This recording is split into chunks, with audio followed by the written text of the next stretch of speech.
Imagine waking up every morning in a palace that's larger than some entire cities, with enough space to throw a party for 5,000 people, or a garage with over 7,000 cars, enough to stretch from one end of Manhattan to the other. Sounds like some wild fantasy, right? Well, it isn't.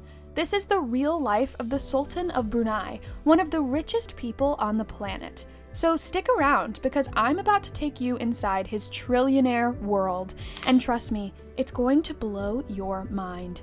But before then, if you're new to our channel, be sure to subscribe to this channel for some more amazing videos like this. All set? Let's get right into it. So, who exactly is this guy, right? The Sultan of Brunei. His full name? Okay, deep breath. Hassanal Bolkiah Muizzaddin Wadala. But we're just going to call him the Sultan for now. This guy isn't your average monarch.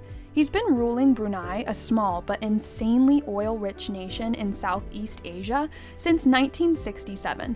That's over 5 decades of power, so yeah, he's got experience in both ruling and living large. Now Brunei might be small. You could probably drive across it in a couple of hours, but what it lacks in size, it more than makes up for in oil. This tiny country is basically sitting on a gold mine, except the gold here is oil, and this has made Brunei and its sultan crazy wealthy. We are talking estimates of his fortune being in the trillions. Yup, trillion with a T. But here's the thing, it's not just about having money, it's about how you spend it, right? And let me tell you, this man knows how to live large. First things first, let's start with his palace, because seriously, where else do you even begin with a guy like this? This sultan's main residence is called Istana Nurul Iman, and calling it a mansion doesn't even begin to cover it. This place has 1,788 rooms. Yes, rooms. That's more than some hotels. Can you imagine living somewhere where you'd actually need a map just to find your bedroom? And it's not like these are basic rooms either. Everything is decked out in so much luxury, it's like living in a 5-star resort, except it's your house. The palace also comes with a massive banquet hall that can host 5,000 guests. That's more people than what fits in some concert venues. It's the kind of place where if you throw a party, it's not just a gathering, it's a full-blown event. But that's just the beginning. This palace has 5 swimming pools. Now most of us would be happy with just one, right? But 5? Now that's a whole lot. He also has a stable for 200 polo ponies, and it's air-conditioned. Yup, his horses live better than most of us do. And if you're wondering how all of this compares to other royal homes, here's a fun fact for you. Istana Nurul Iman is bigger than the Vatican. Yes, the Vatican, the home of the Pope, doesn't even compare to this palace. Not even Buckingham Palace is this huge. It's more like a city of luxury. Gold-plated walls, floors made of the finest marble, and art that's literally priceless.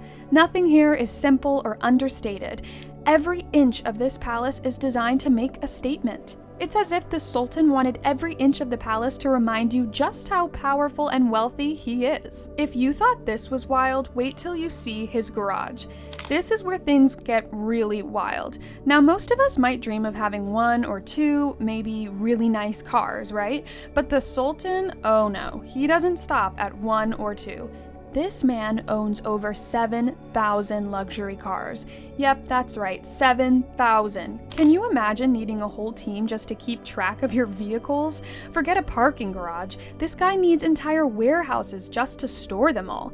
And it's not just any old car sitting in there collecting dust. We're talking Ferraris, Bentleys, Rolls Royces, pretty much every iconic, high-end luxury brand you can think of, he has it.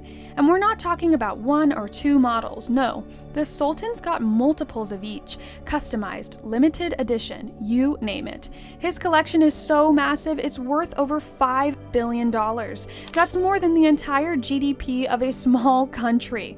It gets even crazier. His most prized possession in his collection is his Rolls Royce. That's actually coated in 24-karat gold. Like, who even thinks of doing that? Can you imagine rolling up on a sunny afternoon in a car so shiny it's practically blinding? Because, yep, it's covered in actual gold. It's basically a treasure chest on wheels. And it doesn't stop with cars. Oh no, when it comes to flying, the Sultan's in a league of his own. Most billionaires are happy with one private jet, right? You know, something sleek and fast to get you from point A to point B in style. But the Sultan, he's got an entire fleet of private jets. The crown jewel of his fleet is the Boeing 747. It's not just a jet, it's basically a flying palace. Gold and crystal interiors, luxurious lounges. This thing is decked out like a 5-star hotel in the sky. It even has an onboard hospital with a well-equipped emergency room and even an operating theater. This guy is crazy. But here's the thing, it's not just about the cars and jets. The Sultan knows how to live it up, no matter where he is. When he's not chilling in one of his many palaces, you can bet he's off jetting to one of his private islands, or taking luxury vacations that most of us can only dream about. I mean, places where there's no one else around but him and his entourage. And then there's the way he celebrates.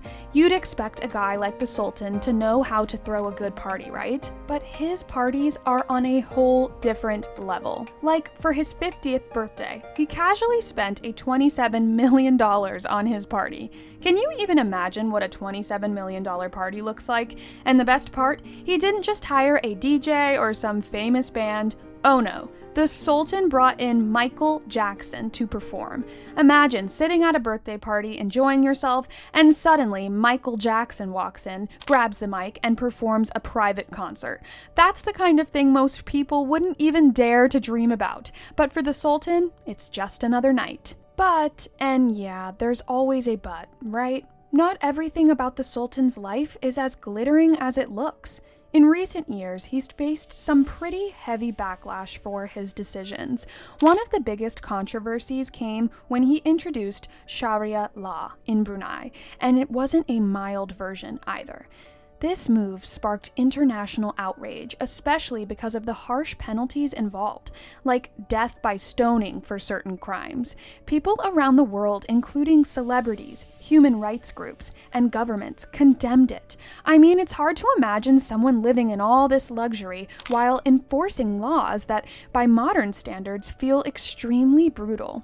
Apart from Sharia law, the Sultan has been involved in other controversies over the years. One of the biggest scandals involved his brother, Prince Jeffrey, who was known for his own extravagant lifestyle, spending billions of dollars from Brunei's state funds on luxury properties, yachts, and even private harems. The two brothers were entangled in a massive legal battle when it came to light that Jeffrey had allegedly embezzled billions from Brunei's wealth. This family feud didn't end as just a personal drama. It became an international scandal, dragging the Sultan's name into the mix because it was Brunei's oil money at the heart of the issue. And here's the thing, while the Sultan is living it up in palaces surrounded by gold and private islands, not everyone in Brunei shares in that wealth. The country might be rich in oil, but there's a huge contrast between the Sultan's extravagant lifestyle and the everyday lives of regular Bruneians. Many of them aren't exactly living in luxury, and this inequality doesn't go unnoticed. While Brunei does have benefits like free healthcare and education, there's still significant inequality, and critics have pointed out that a lot of the nation's wealth is concentrated in the Sultan's personal pockets, fueling his lavish lifestyle rather than being distributed for the greater good. It raises some really tough questions. How is it that one person can control so much wealth while there's so little trickling down to everyone else? So yeah, while on the surface the Sultan's life might seem like the ultimate dream, endless luxury, wealth, and power, it's also tied to some very real, very difficult issues. It makes you wonder, how much is too much, and at what cost? So what do you think? Is the Sultan's lifestyle something to be admired, or does it leave you questioning the power that comes with all that wealth? Drop your thoughts in the comments below. I'd love to hear what you think about the trillionaire lifestyle. And hey, if you liked this video and want more deep dives into the world's most luxurious lives, make sure to hit that like button, subscribe, and tap that notification bell so you never miss a beat. Until next time, keep dreaming big.